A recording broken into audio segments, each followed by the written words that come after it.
Sobat Dunia Donghua, kita berjumpa kembali. Tanpa berlama-lama mari kita lanjutkan ceritanya.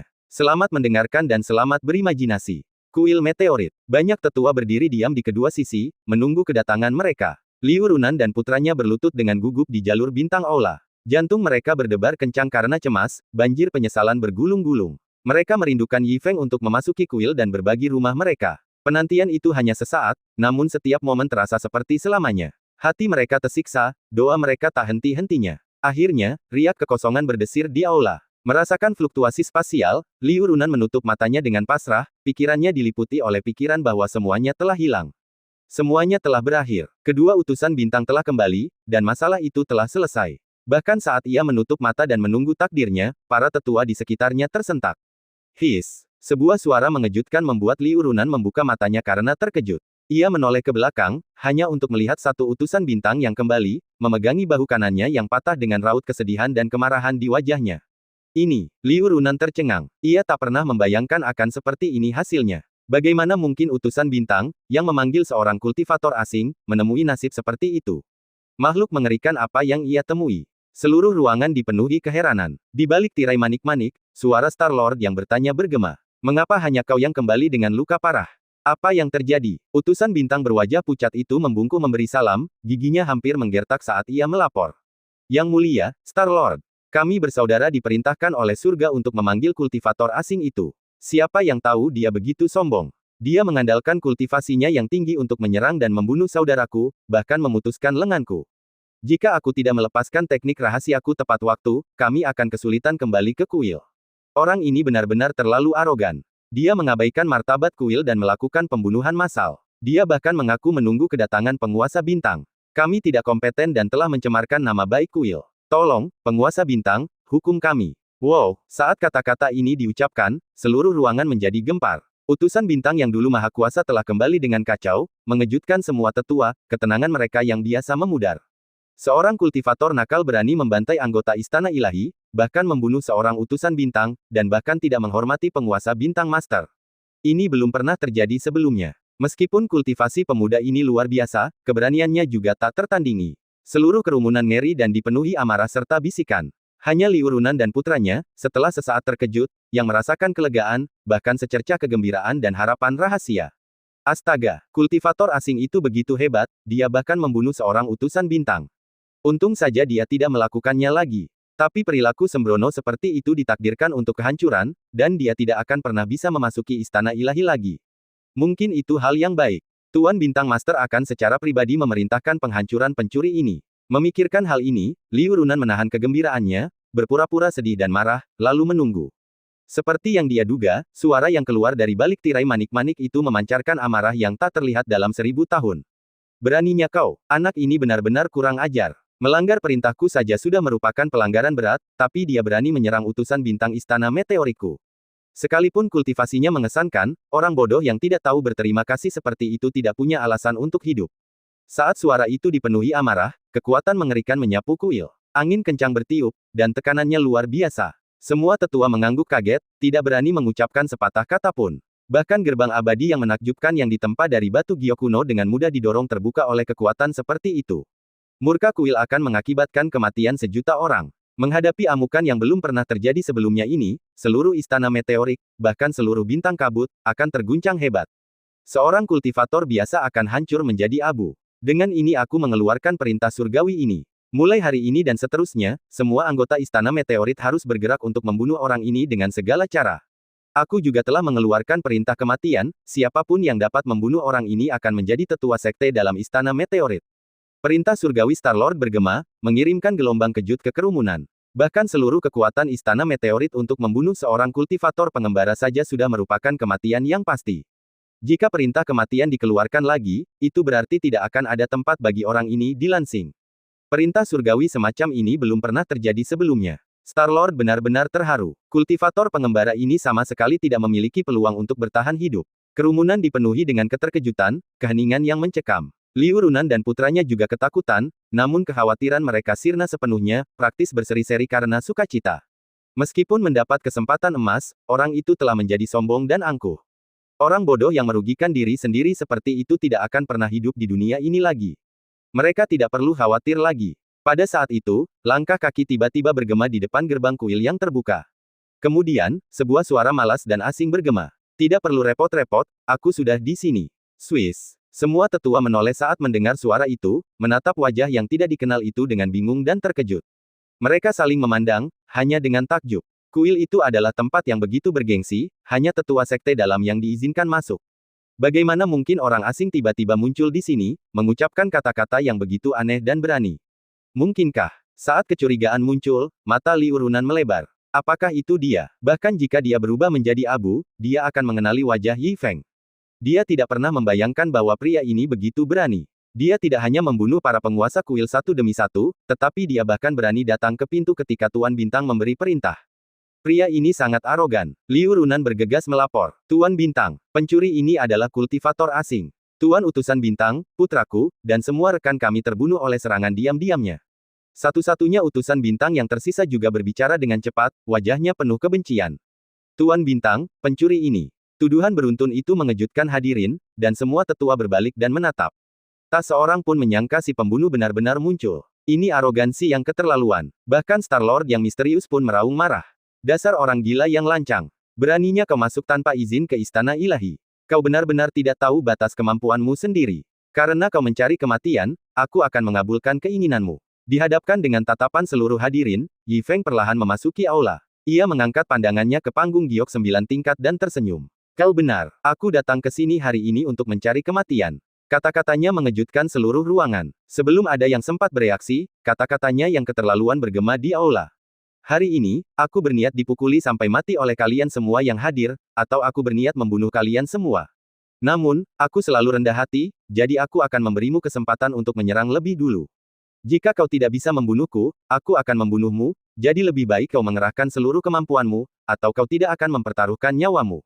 Nada bicaranya yang santai dipenuhi dengan sikap menantang, seolah-olah ia sedang menghadapi sekelompok makhluk rendah hati. Ini adalah kuil meteorik. Bahkan bintang kabut yang paling kuat sekalipun tidak akan berani mengucapkan kata-kata tidak sopan seperti itu di sini, apalagi mengucapkan pernyataan yang keterlaluan. Ini jelas merupakan penghinaan bagi makhluk-makhluk agung dan perkasa ini, yang mempertaruhkan nyawa mereka.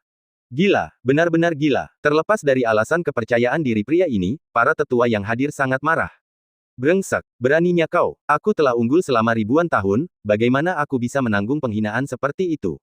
Jika aku tidak menghancurkanmu menjadi debu, di mana prestise istana ilahiku akan berada? Rambut para tetua yang murka menari-nari liar, kekuatan Dao Agung melonjak di arena.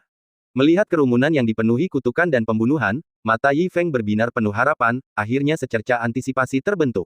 Ia berpikir dalam hati bahwa inilah saat yang tepat untuk datang, dan seharusnya ia datang sejak lama. Hari ini, pertarungan sampai mati. Seluruh tempat dipenuhi amarah, kekuatan Dao Agung bergema bagai guntur. Seorang lelaki tua dengan alis putih sepanjang 1 kaki memimpin, mengacungkan jari dengan marah. Dasar bocah. Seorang kultivator biasa, beraninya kau begitu sombong. Karena kau begitu sembrono dan sombong, jangan salahkan aku karena bertindak lebih dulu. Kau akan menyesalinya di kehidupan selanjutnya. Dengan ini, lelaki tua itu mengumpulkan kekuatan Dao yang mengerikan, dan energi kacau yang aneh mengalir melaluinya.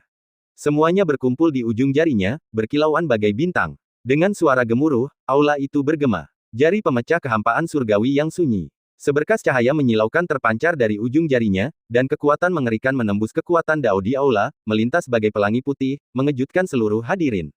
Sebelum seorang pun sempat berkata sepatah kata pun, sebuah gemuruh menggelegar mengguncang langit dan bumi.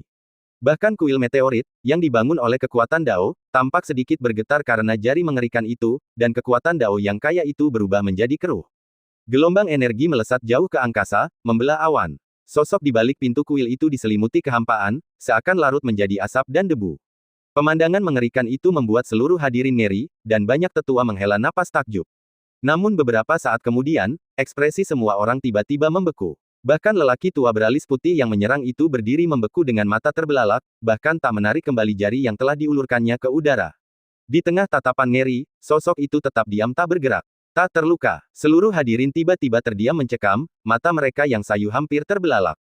Bagaimana mungkin, anak ini begitu kuat sehingga serangan penuh dari tetua agung pun tak mampu melukainya sedikit pun. Sosok bayangan di balik tirai manik-manik, matanya tak terlihat, juga memancarkan warna aneh, seolah menyaksikan anomali ini dengan sedikit keterkejutan. Keheningan singkat itu hanya berlangsung beberapa tarikan napas. Menyaksikan sosok yang tenang dan tak bergerak itu, para tetua tiba-tiba merasakan gelombang tekanan. Mereka bertukar pandang dengan tenang, sudah sedikit panik. Semuanya, anak ini punya trik tersembunyi. Kita tak boleh diam, serang bersama. Bahkan Liurunan, yang berada di sana, merasakan ada yang tidak beres. Ketenangannya lenyap, dan ia tak kuasa menahan diri untuk mengepalkan tinjunya dan berteriak. Para tetua, jangan lengah. Jangan khawatirkan reputasi kalian lagi. Ayo keluarkan kartu truf terkuat kita. Dengan kata-kata ini, semua tetua melangkah maju serempak, menyalurkan kekuatan kuno mereka. Tiba-tiba, warna-warna berbeda terjalin seperti gelombang warna-warni, dan raungan mengguncang aula. Telapak pembalik awan yang agung dan sunyi. Jari pemecah kehampaan surgawi yang sunyi. Pedang kehampaan spiritual. Tinju kesedihan. Semburan warna yang bercampur aduk itu melonjak menuju gerbang aula, langsung mengguncang aula. Gemuruhnya menggetarkan langit, dan bahkan pulau langit tampak sedikit bergoyang. Sekte-sekte yang terkejut menatap ke langit, dan gelombang energi melonjak ribuan mil, tanpa henti. Kuil yang luas itu sepenuhnya ditelan oleh aliran yang bergejolak. Meski begitu, para tetua yang terengah-engah dan utusan bintang yang tak berlengan menatap tajam ke udara yang keruh, tak berani sedikit pun bersantai. Ketika asap dan debu menghilang, mata semua orang hampir melotot. Astaga, orang itu masih berdiri di sana, sama sekali tidak terluka. Ini adalah kekuatan gabungan semua tetua, kekuatan dahsyat yang mampu memusnahkan sekte-sekte terbesar di Pulau Langit, tapi bagaimana mungkin tidak ada riak sama sekali? Apakah dia bermimpi? Terperanjat. Utusan bintang dan tetua sama-sama membatu, tertegun. Mereka menatap kosong ke arah pemuda yang masih muda itu, seolah terjebak dalam mimpi buruk, tak mampu terbangun. Untuk waktu yang lama, mereka terdiam, benar-benar terdiam. Menatap sekelompok orang baru yang tercengang. Yi Feng sudah menduga ini, dan sama sekali tidak terkejut. Setelah begitu banyak kegagalan, ia tidak lagi mengharapkan orang biasa. Semakin keras teriakannya, semakin besar kemungkinan mereka tak berguna. Ia sudah menduga dari teriakan sebelumnya bahwa orang-orang ini tak ada harapan. Benar saja, mereka semua hanya omong kosong. Kali ini, mengikuti petunjuk, target utamanya bukanlah para antek ini sama sekali. Mengabaikan sekelompok orang tua yang tercengang, Yi Feng berjalan menuju platform giok abadi tingkat 9. Kilatan melintas di matanya, dan ia memberikan dorongan lembut. Giliranmu, sebaiknya kau serius. Begitu ia selesai berbicara, semua orang terlonjak kaget. Mereka tiba-tiba melirik ke arah tirai manik-manik panggung, tatapan mereka dipenuhi rasa gentar. Sosok samar itu tetap tak bergerak, wajahnya yang samar diselimuti aura agung, ekspresinya tak terlihat, dan bahkan suaranya senyap. Tiba-tiba, sensasi dingin yang sama sekali berbeda menyapu aula, mengejutkan semua lelaki tua itu hingga tersadar dari lamunan mereka. Kekuatan mengerikan itu jauh lebih besar daripada serangan gabungan sebelumnya, dan bahkan lebih mengerikan. Bahkan energi Dao yang kacau di aula langsung tertegun dan terhenti. Dalam sekejap, seluruh aula tampak diselimuti kegelapan tak berujung, tanpa jejak energi Dao. Semua tetua begitu ketakutan hingga rambut mereka berdiri, dan napas mereka terhenti. Inilah kekuatan Star Lord, tekanan sejati dari tahap transformasi surgawi alam desolate. Kekuatannya yang senyap cukup untuk mengalahkan langit dan bumi. Merasakan keheningan yang mati, menatap kegelapan pekat yang menyelimuti podium, Yi Feng akhirnya melihat antisipasi di matanya, senyum yang telah lama tak terlihat merekah di bibirnya. Itulah jalannya. Bagaimanapun, dia adalah seorang Star Lord, bertindak tanpa gembar-gembor dan lugas. Itulah karakter yang sesungguhnya, sungguh luar biasa. Dia diam-diam mengaguminya. Kegelapan menyelimutinya bagai malam, melahap seluruh kekuatan Dao Agung. Segala yang dilaluinya dipenuhi kegelapan, seolah-olah memisahkan semua kehidupan dari dunia. Melihat kabut hitam mendekatinya, mata Yi Feng perlahan berbinar. Akhirnya, aku akhirnya bertemu orang yang kejam ini. Semua kerja kerasku akhirnya terbayar. Ia memejamkan mata dalam diam, menunggu kematian tiba. 1 tarikan napas. 2 tarikan napas. Setelah waktu yang entah berapa lama, Yi Feng merasa sedikit mengantuk. Ia tampaknya tidak merasakan sesuatu yang istimewa, dan mulai sedikit tidak sabar menunggu. Bukankah kata orang, kematian itu sangat tidak nyaman? Mengapa rasanya seperti hanya angin sepoi-sepoi yang bertiup, dan terasa begitu nyaman? Bingung, ia membuka matanya. Baru kemudian ia menyadari bahwa segala sesuatu di hadapannya telah sirna. Kabut hitam telah lenyap, dan platform tingkat 9 yang sebelumnya menakutkan telah menjadi biasa saja. Selain sosok yang masih duduk di sana, bahkan embusan angin pun tidak berhembus ke arahnya. Ia secara naluriah melihat sekeliling. Semua pria tua dan pria dengan lengan patah itu tercengang. Mulut mereka terbuka membentuk huruf O yang seragam. Melihat ini, Yi Feng tiba-tiba merasakan firasat buruk dan mengerutkan kening sambil melihat ke arah platform. Kau belum selesai, kan? Platform masih hening, hanya napas berat. Suasana terasa canggung, dan tak seorang pun berani berbicara. Tiba-tiba, Yi Feng murka. Brengsek, aku sudah menunggu lama, dan kau hanya meniupkan angin untuk membantuku tidur. Kau ini dokter. Meskipun terus-menerus dimarahi, sosok yang duduk kaku di podium itu tidak membalas. Pikiran Yi Feng langsung runtuh. Sialan, omong kosong. Sekelompok orang, tua dan muda, membual ke langit, membuang-buang waktu dan tenaga, hanya untuk berakhir lebih buruk daripada para ahli jiwa bela diri kota Pingjiang. Dan mereka menyebut diri mereka penguasa bintang. Yang mereka tahu hanyalah kepura-puraan sialan. Pah! Yi Feng kehilangan minat dan langsung menghunus pedang besarnya dan menebas ke depan. Bang! Dengan satu serangan, kuil itu runtuh. Tanah tertinggi yang dibangun oleh kekuatan Dao Agung runtuh dalam sekejap. Turbulensi spasial menyapu seperti badai, merobohkan Liu Runan, putranya, dan para tetua, menyapu bersih tanpa meninggalkan jejak. Di angkasa yang tak berujung, sosok mungil itu lenyap dalam sekejap. Menyaksikan kehancuran dan pembusukan, Yi Feng semakin marah. Ia mengumpat lama sekali sebelum akhirnya tersadar, merasa benar-benar tertipu. Ia tak pernah membayangkan pertarungan hidup dan mati seperti ini. Menghadapi hasil yang mengecewakan ini, Yi Feng kehilangan minat untuk tinggal dan menyarungkan pedangnya, lalu pergi. Di bawah awan, menyaksikan runtuhnya kuil yang selalu kokoh itu bagaikan menyaksikan bencana dahsyat yang diturunkan dari surga. Banyak sekte di Pulau Sendikong berdiri terkagum-kagum, banyak yang mendongak kaget.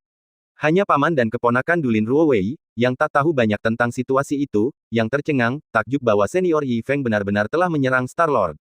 Sementara itu, di dalam lautan bintang, di kedalaman angkasa yang tak berujung, seorang pria paruh baya membuka mata berbintangnya, senyum tipis di wajahnya, seolah-olah ia telah memperhatikan sesuatu yang luar biasa, riak dalam tatapan acuh tak acuhnya. Aku tak menyangka orang ini mampu menahan 1% kultivasiku dan bahkan membunuhku. Sungguh menarik bahwa anomali seperti itu bisa terjadi di bintang fana sepertiku. Runtuhnya kuil itu membuat ribuan sekte khawatir, dan makhluk-makhluk kuat yang tak terhitung jumlahnya berdiri terkagum-kagum. Tak seorang pun bisa membayangkan keberadaan mengerikan macam apa yang dapat menghancurkan kuil yang makmur abadi itu. Istana meteorik, yang telah memerintah bintang kabut selama bertahun-tahun yang tak terhitung jumlahnya, langsung lenyap di telan sejarah. Sebuah guncangan dahsyat melanda pulau langit, dan dalam beberapa tarikan napas, menyebar ke sebagian besar tanah meteorik. Di atas lautan luas di selatan tanah suci, keberadaan mengerikan, Yi Feng melaju perlahan dan penuh amarah, pikirannya di ambang kehancuran. Ia tampak seperti orang bodoh yang telah tertipu. Dengan rambut disisir ke belakang, ia membiarkan angin menderu dan mengumpat tanpa henti. Sialan, seorang penguasa bintang, hanya ini. Aku sudah bersusah payah mencari base camp, dan sekarang aku hanya orang bodoh yang sedang menghentakkan kaki. Apa-apaan ini? Semakin ia memikirkannya, semakin marah ia. Yi Feng mendesak, perlahan-lahan mempercepat. Dengan suara mendesing, ia praktis membentang setengah lautan luas, menyebabkan hembusan angin kencang menghantam langit. Pemandangan aneh itu membuat banyak makhluk menatap dengan takjub. Tepat saat mereka hendak terbang keluar dari lautan luas, suasana hati Yi Feng sedikit mereda. Ia memanggil Man-Man untuk berhenti, lalu dengan enggan mulai membahas berbagai hal. Hei, kiamat semakin dekat, kau tahu itu, kan? Aku tidak bisa menyerah begitu saja. Kalau tidak, dengan kultivasiku yang terbatas, kita semua akan hancur. Anehnya, Man-Man tampaknya mengerti kali ini dan benar-benar menggoyangkan antenanya 2 kali. Tarik, tarik. Yi Feng mengangguk sedikit, dengan enggan melihat kembali ke arah tanah suci yang kini tak terlihat. Penguasa bintang sampah itu benar-benar mengerikan. Sama sekali tidak ada gunanya tinggal di tanah para dewa jatuh. Berbalik, Yi Feng menatap lautan luas, kilatan di matanya. Jika Star-Lord tidak cukup, masih ada Sea Lord dan Demon Lord. Ayo kita cari tahu di mana Sea Lord berada. Dia mungkin sedikit lebih kuat daripada Star-Lord, kan? Sebelum Man-Man sempat bereaksi, Yi Feng memberi perintah. Jangan terburu-buru. Kelilingi lautan sebentar dan lihat apakah kalian bisa bertemu makhluk laut dan tanyakan situasi mereka. Man-Man berbalik dengan mata melotot, lalu meluncur santai di udara. Swoosh! Sementara itu, Gui Sounian telah mengendap-endap di antara awan. Mendengar kerusuhan di negeri Dewa Jatuh, ia dengan berani kembali untuk menyelidiki. Seandainya teror besar telah pergi, ia bisa kembali untuk memimpin rakyatnya ke laut. Namun, bahkan sebelum ia mencapai pinggiran tanah suci, ia dikerdilkan oleh embusan angin. Kepala suku laut kuno itu hampir terhempas, sungguh keterlaluan. Kalau sampai terbongkar, semua orang pasti tertawa. Akhir-akhir ini semuanya benar-benar kacau. Pertama dia bertemu si idiot Liu Runan dan putranya, dan sekarang ini terjadi lagi. Gui Sounian dipenuhi rasa curiga, bertanya-tanya tabu apa yang telah dilanggarnya hingga pantas mendapatkan nasib buruk seperti ini. Ia penuh keluhan, tetapi ia tahu bahwa apa yang baru saja terjadi pastilah sebuah ajaran sesat. Sesuatu yang luar biasa pasti telah terjadi, kalau tidak, ia takkan berada dalam keadaan kacau seperti ini. Saat ia sedang bertanya-tanya, ia mendengar suara mendesing. Hembusan angin lain bertiup. Meski tak sekencang sebelumnya, perasaan tertekan dan suara aneh itu masih segar dalam ingatannya. Angin itu hanya lewat begitu saja, tapi ia berbalik. Apa ia pikir ia mudah diganggu? Rambut dan jenggot Gui Sounian berkibar liar, dan ia menyingsingkan lengan bajunya untuk melihat siapa yang datang. Namun ketika sosok yang menunggangi siput itu terlihat, lelaki tua yang mendominasi itu langsung layu, matanya terbelalak. Ya Tuhan, kenapa lelaki sebesar ini? Mereka mengira telah lolos dari bencana dengan bermigrasi bersama seluruh klan mereka, tetapi sekarang mereka bertemu dengannya lagi. Sungguh kebetulan, kau bisa bersembunyi sebentar, tapi kau tidak bisa bersembunyi selamanya. Mungkinkah dalang ini tahu tentang pertemuannya dengan Liu Runan? Desis. Tanpa pikir panjang, Gui Sounian berbalik dan hendak melarikan diri. Yi Feng juga memperhatikan lelaki tua di awan yang jauh, cangkang kura-kura berkilau di punggungnya sangat menarik perhatian. Orang ini kemungkinan besar adalah anggota suku laut. Ini adalah kesempatan sempurna untuk mengumpulkan informasi, dan dia tidak akan menyia-nyiakannya. Dia segera memberi perintah kepada Man Man. Meskipun kultivasi Gui Sounian mengesankan, dia tidak sebanding dengan kecepatan Man Man. Wus lagi. Kura-kura tua itu merasakan hembusan angin di belakangnya, dan dalam sekejap mata, sesosok mengerikan berdiri di hadapannya.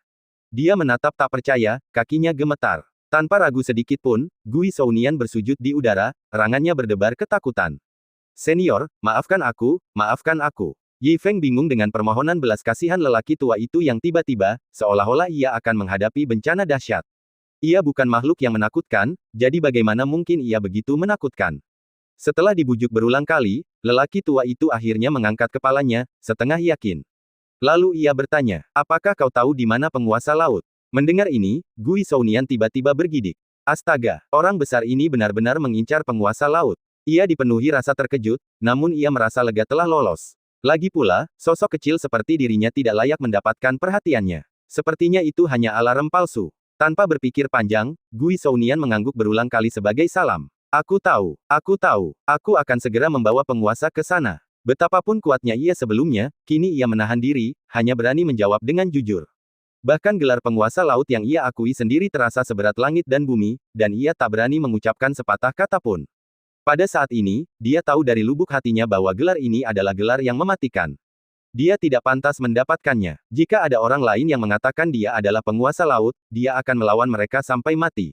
Lalu tersenyum dan mengepalkan tinjunya sebagai ucapan terima kasih. Kalau begitu, terima kasih banyak. Ucapan sopan ini sudah membuat Gui Sounian ketakutan setengah mati. Setelah berulang kali membalas salam, ia memberanikan diri berdiri dan memimpin jalan, menuju jauh ke Laut Utara. Tak lama kemudian mereka tiba di istana-istana bertingkat di Laut Utara dalam. Gerbang-gerbang istana yang besar menyerupai kanopi, bahkan membuat gajah raksasa yang mendongak pun tampak kerdil.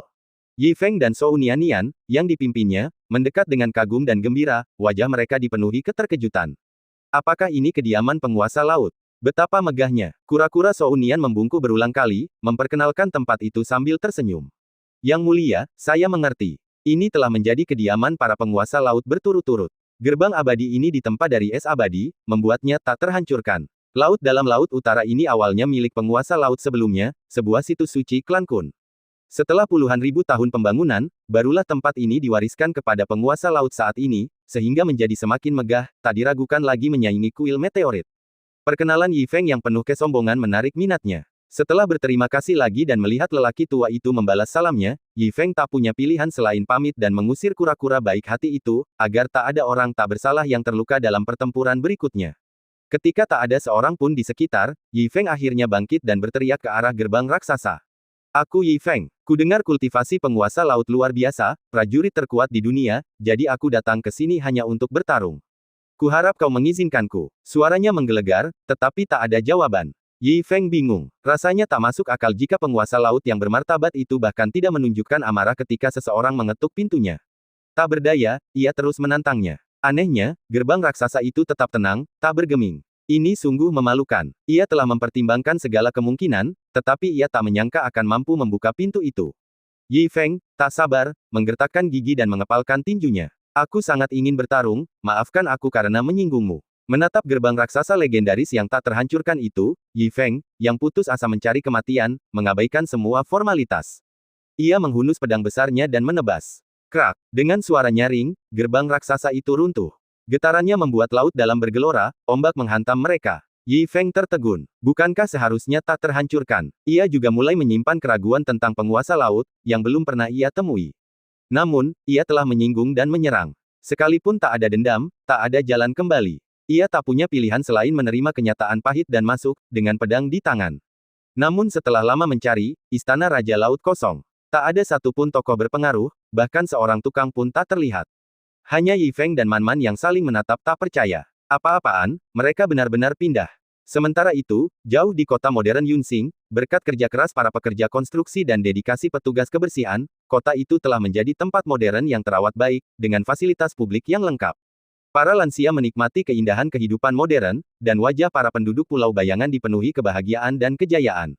Di tepi danau buatan, King Huanxiang dan seorang pria tua duduk dengan tenang memancing. Akhirnya, pancingnya mulai berkedut. King Huanxiang dengan mantap mengangkat pancingnya dan, secara mengejutkan, berhasil mendaratkan seekor kura-kura koin emas.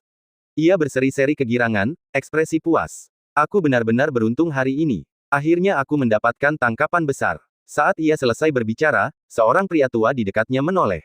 Saudaraku, mengapa menyakiti orang tak bersalah hanya untuk keinginan sesaat? Melepaskan nyawa adalah perbuatan baik. King Huanxiang melirik ke samping, tak tergerak. Saudara kura-kura, kau benar-benar tidak mengerti. Makhluk ini luar biasa lezat, jauh lebih lezat daripada ikan atau udang, tapi ini favoritku. Akhirnya aku menangkap satu, bagaimana mungkin aku melepaskannya dengan percuma? Wajah lelaki tua itu menjadi muram, dan ia langsung mengumpat. Sialan, kau orang tua, kau tak bisa mendengarkan kata-kata baik. Ini salah satu anggota klan dan cucuku. Jika kau berani memakannya, aku tak akan pernah melepaskanmu. King Huanxiang memutar matanya dan perlahan melepaskan kail ikan itu. Omong kosong, keturunan dan cucu. Kau kura-kura laut, dan ini guci sungai. Mereka bahkan tidak ada hubungan darah. Pria tua itu bersikeras, mengulurkan tangan untuk merebutnya. Kurang lebih begitu. Aku bilang keturunan dan cucu, memang begitu. Tepat saat ia mengulurkan tangan, tubuhnya tiba-tiba menegang. Semburan amarah langsung membeku di wajahnya, dan sekitarnya tiba-tiba terasa sunyi. King Huanxiang menatap, tertegun, dan bertanya dengan bingung. Kura-kura tua, kau baik-baik saja. Pria tua itu berdiri diam beberapa kali sebelum perlahan duduk. Bukan masalah besar, rumahku diledakkan. Mendengar ini, King Huanxiang pun mengesampingkan perdebatannya dan menunjuk ke ruang kosong di hadapannya, ingin melihat apa yang sedang terjadi. Sesaat kemudian, sebuah gambar memadat menembus ruang dan waktu di hadapannya. Sesosok manusia juga terlihat. Menatap sosok dalam gambar itu, keduanya membeku di tempat. Kura-kura tua itu tersenyum kecut dan duduk, merasa tak berdaya. Sebenarnya, itu Anda, Tuan. King Huanxiang juga tertegun, wajahnya tak terbaca. Sungguh tak terduga. Bagaimana mungkin Anda, Tuan, merobohkan sarang Anda? Si pembicara tidak sengaja, tetapi pendengarnya tertarik. Kura-kura tua itu tiba-tiba merasa gugup, diam-diam mencondongkan tubuh untuk bertanya. Saudaraku, apakah menurutmu Tuan punya pendapat tentangku? Atau apakah aku melakukan kesalahan sehingga pantas dihukum seperti ini? Begitu ia selesai berbicara, King Huanxiang tertawa dan memutar matanya. Hahaha, kau benar-benar tahu cara menyanjung diri sendiri. Pendapat apa? Dengan penglihatan Tuan, aku khawatir dia bahkan lupa siapa dirimu, apalagi menghukummu. Menurutku, Tuan pasti sedang berkeliling dan kebetulan melihat sarangmu terlalu jelek, jadi dia langsung merobohkannya. Lagi pula, ini adalah kehormatan dan berkah bagimu bahwa Tuan bisa merobohkan sarangmu. Kau seharusnya senang. Hanya saja aku tidak punya sarang, kalau tidak aku pasti sedang tersenyum sekarang. Pria tua itu mengangguk canggung, bergumam setuju. Memang, ini benar-benar kehormatan bagiku. Setelah beberapa tarikan napas, wajah pria tua itu tiba-tiba berubah curiga. Tidak, itu terdengar agak sarkastis bagiku. Semakin aku mendengarkan, semakin terasa salah. Jelaskan dirimu, Pak Tua. King Huanxiang sudah lama mengabaikannya, menggenggam pancingnya dengan santai. Matanya hanya menatap danau kecil, berpura-pura acuh tak acuh. Pria tua itu semakin marah, menjatuhkan pancingnya. Kau pura-pura bodoh setelah memanfaatkannya, ya. Oke, memancinglah dengan santai, aku akan pergi ke kota dan membeli domba panggang utuh untuk menenangkanmu. Begitu ia selesai berbicara, King Huanxiang akhirnya mengangkat pandangannya dengan ekspresi tegas. Beraninya kau, percaya atau tidak, aku akan membunuh semua kura-kura kecil di kolam ini hari ini. Rentetan umpatan kedua pria tua itu mengundang tawa dari para penari wanita, menambah topik pembicaraan dalam kehidupan kota kecil yang penuh kegembiraan. Semuanya telah kembali, malam perlahan tiba, kota diterangi lampu neon yang menyilaukan, dan para penari wanita sedang pulang. Sudah waktunya bagi anak-anak muda untuk memulai kehidupan malam mereka. King Huanxiang dan Gui Shoutian bertukar beberapa patah kata sebelum menyimpan pancing mereka dan pulang. Mereka telah saling kenal selama puluhan ribu tahun, dan pertengkaran semacam ini adalah kebiasaan yang sudah biasa mereka lakukan. Itu adalah cara yang menyenangkan dan diam-diam untuk bergaul. Sekasar apapun kata-kata mereka, itu tidak pernah merusak persahabatan mereka. Berjalan santai di sepanjang jalan, kedua lelaki tua itu menatap lampu neon kota dengan penuh emosi. Di malam yang santai ini, mereka berjalan beberapa lusin langkah sebelum berhenti bersamaan, seolah-olah sesuatu yang tidak biasa telah terjadi.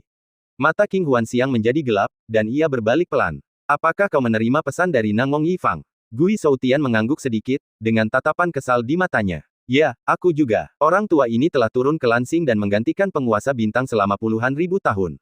Dia sangat berkuasa, selalu bersikap seperti orang biasa. Dan sekarang dia tiba-tiba mengirim pesan kepada kita. Ini mungkin bukan hal yang baik. King Huanxiang tersenyum acuh tak acuh. Saudara kura-kura benar sekali. Tapi karena bagaimanapun juga dia adalah penguasa bintang, dan dia telah mengirim pesan untuk menemui kita, kita harus pergi menemuinya apapun yang terjadi. Ini adalah tanda penghormatan kepadanya, dan untuk penghidupan masa depan ratusan juta anggota klan kita. Mendengar ini, Gui Shoutian menghela napas dan mengangguk, meskipun secercah rasa frustrasi melintas di matanya. Ah, sudahlah, mari kita pertimbangkan ini demi anggota klan kita. Sejujurnya, aku tidak pernah meremehkan lelaki tua itu, Nangong Yifang. Dia selalu merasa superior hanya karena dia berasal dari bintang Zixing, dan dia memiliki rasa jijik tertentu terhadap kita, planet Fana. Dia mampu melakukan itu. Ayo kita lihat apa yang sedang dia rencanakan kali ini. Kalau tidak ada yang lain, datang saja dan kembali. King Huanxiang terkekeh mendengar suara itu, melambaikan tangannya, dan membersihkan kekosongan di hadapan mereka. Kedua pria itu menyimpan pancing mereka, melangkah masuk, dan langsung menghilang. Melangkah keluar lagi, mereka sudah berada di sebuah gunung peri terpencil di Lansing. Cahaya kemerahan memenuhi langit, dan alunan musik surgawi yang merdu memenuhi udara. Di sebuah paviliun giok yang elegan di atas lautan awan, sesosok samar duduk dengan tenang, menatap ke kejauhan. Jubah panjangnya yang menjuntai ke lantai begitu mewah sehingga memancarkan aura misteri yang mendalam. Melihat posturnya yang tak berubah selama puluhan ribu tahun, Gui Shoutian tak kuasa menahan diri untuk mengumpat dalam suaranya. Orang tua itu, masih saja sok. Dia mengirim pesan untuk menemui kita, tapi kau bersikap begitu misterius. Kita kan belum pernah melihatnya sebelumnya, jadi kenapa kau begitu keras kepala? King Huanxiang memberi isyarat dengan tatapan tenang, lalu mengulurkan tangannya untuk mengundang. Kedua lelaki tua itu melangkah dengan mantap melintasi hamparan bunga tangga awan dan tiba di paviliun. Saat mereka berhenti, sebuah suara dingin bergema. Apa kabar kalian berdua? Suara lembut itu, dengan nada yang tak tergoyahkan dari emosi, bergema bagai suara surgawi. Kemudian, aura samar dan halus yang menyelimuti paviliun perlahan menghilang, dan pria paruh baya tampan yang duduk diam menatap mereka sambil tersenyum, perlahan mengulurkan tangannya. Silakan duduk. Ajakan itu terasa agak biasa saja. Ia tidak berdiri untuk menyambutnya, juga tidak mengatakan apa-apa lagi. Bahkan cangkir teh di atas meja pun telah lama terbalik, tanpa niat menyeduh teh. Orang-orang tidak merasakan banyak ketulusan, hanya sedikit acuh tak acuh. King Huanxiang berjalan memasuki paviliun dengan wajah tanpa ekspresi, dan Gui Shoutian terlalu malas untuk berbicara sepatah kata pun kepadanya. Keduanya duduk berhadapan dan mengepalkan tangan mereka dengan sikap taktis dan sopan. Tuan Bintang, aku heran kenapa kau tiba-tiba mengajak kami bertemu. Melihat dua orang yang duduk berhadapan di meja yang sama, sudut bibir Nangong Yifang sedikit terangkat, dan ia menyapa mereka perlahan. Tidak terburu-buru, tidak terburu-buru. Aku memanggil kalian berdua ke sini untuk sesuatu yang penting. Masalah ini sangat penting, dan hanya kalian yang bisa menyelesaikannya. Nada bicara resminya membuat Gui Shoutian sedikit kesal, dan ia tak kuasa menahan diri untuk bertanya lagi. Tuan Bintang, jika ada yang ingin kau katakan, katakan saja. Nangong Yifang memperhatikan suara itu, lalu menatap kura-kura tua itu beberapa kali, lalu berbicara dengan sedikit serius. Kalau begitu, aku akan langsung ke intinya. Baru-baru ini, seorang bidah telah muncul di tanah Dewa Jatuh di Lansing. Seorang kultivator benar-benar masalah. Dia telah membunuh beberapa tetua istana Dewa Jatuh, menghancurkan kuil. Perilaku sembrono orang ini mengancam stabilitas Lansing. Di tengah kata-katanya, King Huanxiang dan Gui Shoutian menyadari apa yang sedang terjadi. Sepertinya lelaki tua itu menghadapi masalah dan berpikir untuk bertemu dengan mereka, berharap mereka akan membantunya melenyapkan musuh yang tangguh ini. Rencana yang brilian, dan ternyata memang seperti yang diharapkan. Detik berikutnya, Nangong Yifang menatapnya dengan serius. Kultivasi orang ini sungguh luar biasa, di luar jangkauan manusia biasa. Setelah banyak pertimbangan, aku tak punya pilihan selain meminta kalian berdua untuk membantu membawa perdamaian ke Lansing dan melenyapkan ancaman ini. Setelah kata-kata itu terucap, Yating terdiam beberapa saat. King Huanxiang tersenyum dan perlahan mengepalkan tinjunya. Master Bintang, maafkan aku. Aku telah menjauh dari urusan duniawi selama bertahun-tahun. Denganmu memimpin Lansing, semuanya akan berjalan sesuai kesepakatan kita sebelumnya, dengan sempurna. Sedangkan untuk orang sesat ini, aku benar-benar tak berdaya. Melihat lelaki tua itu mengelak dari tanggung jawab, Gui Shoutian memahami situasinya dengan sempurna. Ia pun tersenyum, menangkupkan tinjunya, dan berdalih.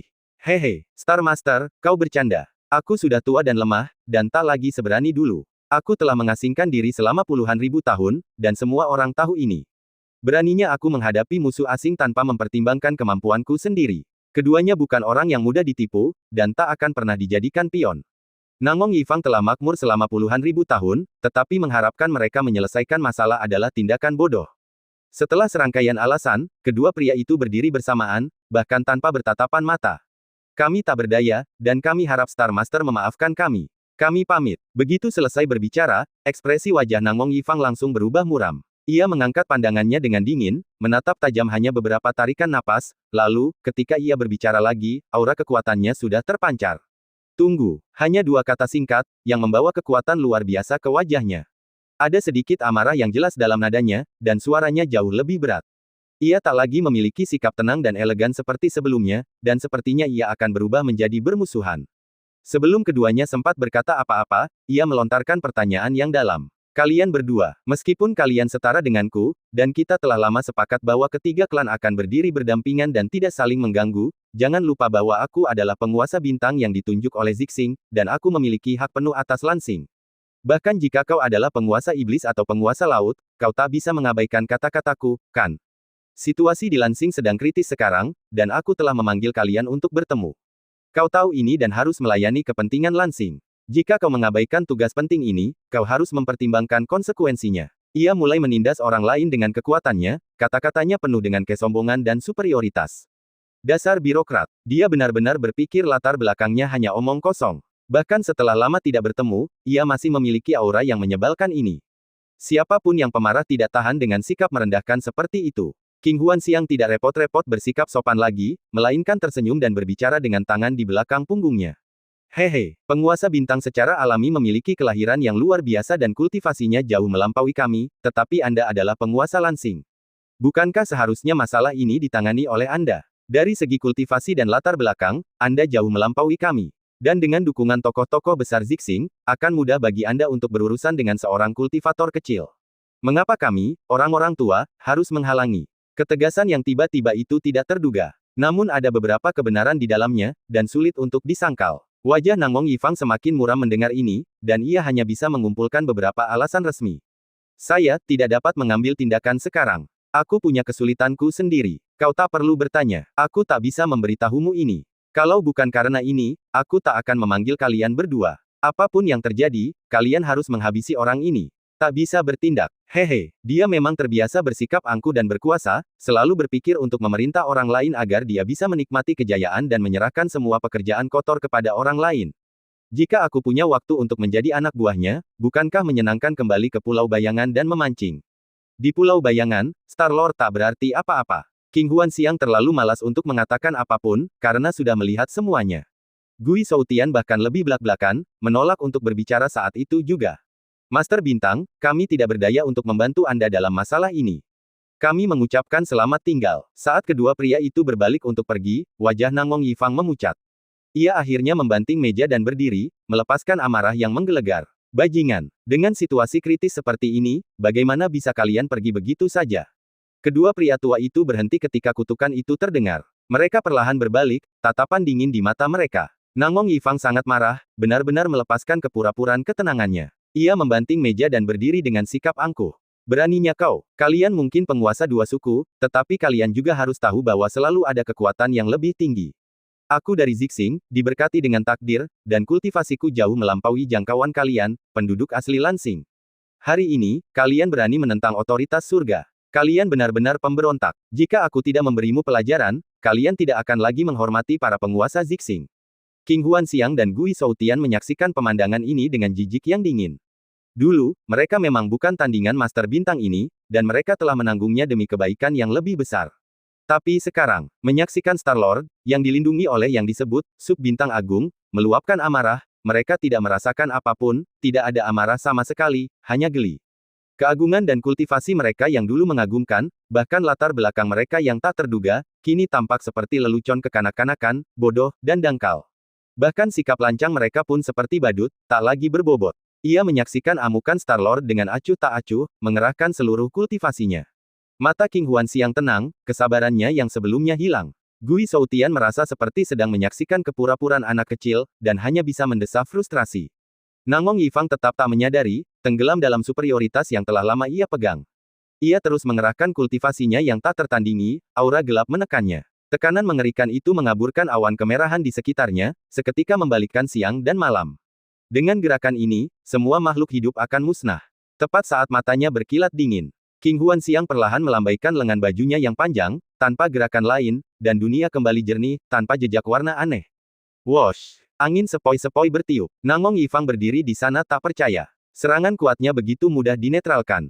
Bagaimana mungkin ini terjadi? Ia menatap dengan mata terbelalak. Kedua lelaki tua itu tampak tenang, seolah-olah tidak terjadi apa-apa. Bahkan tidak ada jejak warna aneh di mata mereka yang tenang. Tenang dan tak terduga. Tiba-tiba, mata Nangong Yifang bergetar karena terkejut, benar-benar terpana oleh sikap ini. Ia tak pernah menduganya. Penduduk asli Lansing yang pernah dibencinya, bertemu dengannya lagi setelah bertahun-tahun, begitu kuat sehingga ia merasa seperti bertemu seorang guru, dan tekanan di hatinya berlipat ganda. Kebalikan yang mengguncang dunia ini terlalu berat untuk diterima oleh Nangong Yifang. Tapi itulah kenyataannya. Penduduk asli, yang bahkan tak pernah ia pertimbangkan, telah menjadi luar biasa kuat. Puluhan ribu tahun bukanlah waktu yang lama bagi mereka, namun kultivasi kedua pria ini telah meroket, melampauinya berkali-kali lipat. Hati Nangong Yifang dipenuhi keterkejutan, suaranya bergetar saat ia berbicara lagi. Mustahil, ini mustahil. Bagaimana kau bisa tiba-tiba menjadi begitu kuat? Melihat bahwa Nangong Yifang akhirnya menerima situasi ini, ia tahu ia tidak akan berpura-pura lagi. Kedua pria itu tidak repot-repot berbicara lebih lanjut, dan dengan sebuah ucapan santai, mereka hendak pergi. Selalu ada seseorang yang lebih baik darimu, kata-kata itu terngiang lagi, dan hati Nangong Yifang mencelos. Wajahnya memerah, seolah-olah ia telah menerima pukulan yang sangat keras. Namun, saat ia menatap mantra-mantra hebat kedua pria itu, yang menghancurkan kehampaan, semua emosinya langsung terpendam, matanya dipenuhi gairah yang membara, seolah-olah ia telah menyaksikan kesempatan emas. Saat itu, ia mengerti. Ia berbicara dengan tergesa-gesa, rasa hormatnya berlipat ganda. Kalian berdua, rekan-rekan Taois, mohon tunggu. Mendengar sapaan yang familiar itu, King Huan Xiang dan Gui Shoutian menoleh dengan bingung. Apalagi, sebelum mereka sempat bertanya, Nangong Yifang mendekat sambil tersenyum, mengulurkan tangannya. Rekan-rekan Taois, sudah lama sejak terakhir kali kita bertemu. Mengapa pergi begitu cepat? Aku kehilangan ketenanganku tadi. Aku tidak akan membahasnya lebih lanjut. Silakan duduk dan mengobrol sebentar. Nangong Yifang benar-benar sosok yang terkemuka, seorang pria yang rendah hati. Seperti kata pepatah, seseorang tidak boleh tersenyum. Melihat penyesalan dan kerendahan hati sang penguasa bintang yang tiba-tiba, tanpa melihat adanya permusuhan yang mendalam di antara mereka, King Huan Xiang dan Gui Shoutian memberinya sedikit wajah. Mereka kembali duduk. Sebelum mereka sempat berkata apa-apa, Nangong Yifang telah menyeduh teh kuarsanya yang berharga. Aromanya menyenangkan, jiwanya damai. Baik perlakuan maupun sikapnya sangat berbeda dari sebelumnya. Saat mereka selesai menyesap teh mereka, King Huan Xiang, yang sudah curiga, menatap mereka dengan tatapan tenang dan bertanya. Penguasa bintang, kita bertiga sudah saling kenal selama puluhan ribu tahun. Jika Anda ingin mengatakan sesuatu, katakan saja langsung. Tidak perlu bertele-tele. Mendengar ini, mata Nangong Yifang berbinar gugup. Kalau begitu, aku akan bicara dengan berani. Kalian berdua telah melihat tingkat kultivasi kalian meroket. Kalian pasti telah menemukan kesempatan besar, kan? Aku pernah menyinggung kalian sebelumnya, dan aku harap kalian memaafkanku. Jika kalian bisa mengesampingkan dendam masa lalu dan mengajakku dalam perjalanan ini bersama, aku akan menghormati kalian berdua mulai sekarang. Saat kata-kata itu terucap, King Huan Xiang dan Gui Shoutian bertukar pandang bingung. Berbicara satu demi satu, penuh kejutan. Penguasa bintang, kau lahir di Subintang dengan sumber daya yang tak terhitung jumlahnya. Kesempatan apa lagi yang kau butuhkan? Ya, Subintang itu begitu hebat, bagaimana mungkin kau? Kelahiran superiornya yang dulu terdengar agak memilukan dan sedikit sarkastis saat ini, tetapi Nangong Yifang tidak peduli. Ia hanya mendesah dengan kepahitan di matanya. Aduh, kedua rekan Taoisku, kalian tidak tahu. Meskipun aku lahir di Zixing, aku memegang posisi penguasa bintang Lansing. Tampaknya aku berada di posisi bergengsi, tetapi kenyataannya, aku hanyalah anak terlantar. Apakah kau pikir aku bisa memegang kendali di Lansing, dengan perlindungan orang-orang hebat Zixing, sehingga aku pasti akan mencapai puncak kejayaan di masa depan? Sebenarnya, aku hanyalah anak terlantar yang patuh pada perintah. Aku harus bersusah payah mengelola situasi Lansing secara keseluruhan sambil terus berusaha menyenangkan para penguasa Zixing. Aku telah berjalan di atas es tipis selama puluhan ribu tahun, tanpa ada kesempatan untuk kembali ke Zixing. Hidupku ditakdirkan untuk berakhir di sini. Sekarang karena tidak ada orang lain, aku tidak perlu mempertahankan aura Star Lord. Sejujurnya, posisi Star-Lord ini tidak berguna. Aku sangat menderita. Jika aku tidak punya pilihan lain, mengapa aku harus bertahan sampai sekarang? Setelah kata-kata penuh emosi ini, mereka berdua tercengang. Siapa sangka Star-Lord yang dulu sombong itu ternyata orang yang begitu menyedihkan. Setiap keluarga punya masalahnya masing-masing. Setelah mendengar kata-kata jujur ini, mereka akhirnya mengerti mengapa Nangong Yifang tiba-tiba memutuskan untuk mengikuti mereka. Namun, mendengar permintaan ini, mereka berada dalam dilema. Mereka harus berdiskusi secara pribadi. Nangong Yifang ini memang tokoh terkemuka, dan ia memiliki sifat yang murah hati dan berpikiran terbuka. Pulau Bayangan selalu terbuka untuk semua orang, dan mengingat ia memiliki kultivasi, mungkin bukan ide yang buruk baginya untuk pergi. Selama mereka sungguh-sungguh ingin bergabung, Pulau Bayangan secara alami akan menerima siapapun yang datang. Karena itu, kita harus menguji ketulusan orang ini, untuk melihat apakah ia benar-benar tega mengubah jalan hidupnya dan benar-benar bersedia setia kepada Pulau Bayangan. Baiklah, saudaraku, kau ada benarnya. Kita tidak boleh membiarkan orang yang sok suci seperti itu memasuki Pulau Bayangan dan mencemarkan nama baiknya. Dan cerita pun berakhir, nantikan cerita selanjutnya. Terima kasih telah mendengar.